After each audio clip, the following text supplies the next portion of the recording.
When I was 50, I embarked on a completely new and different career from anything I had experienced. I started my career as a programmer many years ago, and then I quickly became an entrepreneur. I created a software company in France that grew to 30 countries. My clients were major banks around the world.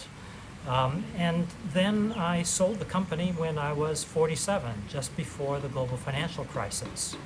And I thought I was going to then be a serial entrepreneur. But I discovered my heart wasn't into creating yet another tech company. I'd already done that. I had already proven I could do it. I discovered I didn't have the need to prove things as much as I did when I was younger. At the same time, I discovered that the things I loved most about my years building and running a company was the people. People that used to work for me became CEOs, CTOs, and CFOs of other companies, and I found that made me immensely proud. My interests shifted. I became a mentor, then a coach, then a trainer, and that was just over 10 years ago now. I turned 60 in January. Today I'm in a completely different place than I could ever have imagined 10, 15 years ago. Now I often coach people who are in transition. I've learned a lot about personal transformation from my own experience, as well as working with many others going through change.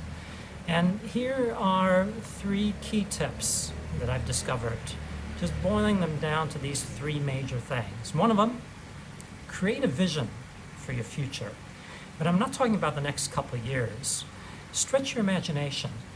Who will you be at 90? Your intellectual mind can't extrapolate beyond the next few years. Asking the question, who will I be at 90, forces your brain to tap into deeper things, like dreams you might have always had that are still in the background, and your intuition. Also, the answer to the question, who will I be at 90, is not as important as simply asking the question. Most of the value comes from simply asking the question. As soon as you say, who will I be at 90, your brain shifts to a new understanding that actually you have enough time to build a whole new life ahead of you. Think about how we grew up. We used to finish college in our early 20s, mid-20s, then we'd work for 40 years until we retired at 65. In many cases, men often died soon after they retired.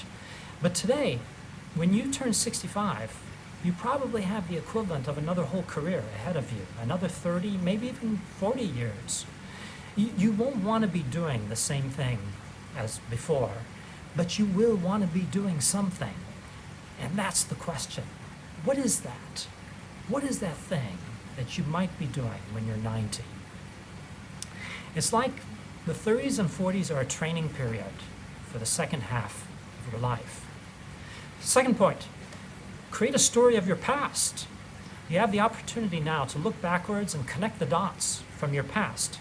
Identify the threads that run through your major life events, the threads that run through your biggest successes and your most painful failures. These threads will show where you want to go next. Third point, this is a big one, this is hardest for me. Become comfortable with being a beginner. One of the most challenging things for me was letting go of the authority and the expertise that I had when I was running my company. We can get very addicted to the perks of our experience. When I became a beginner again, it often felt like I was going through withdrawal symptoms, like when I stopped smoking or cut out drinking and sugar. Being a beginner again isn't easy, but once you've adjusted to the discomfort, it can be amazingly liberating. In that same vein of being a beginner, get in the habit of surprising people and surprise yourself. Try doing something that scares you every day. That'll definitely keep you outside your comfort zone.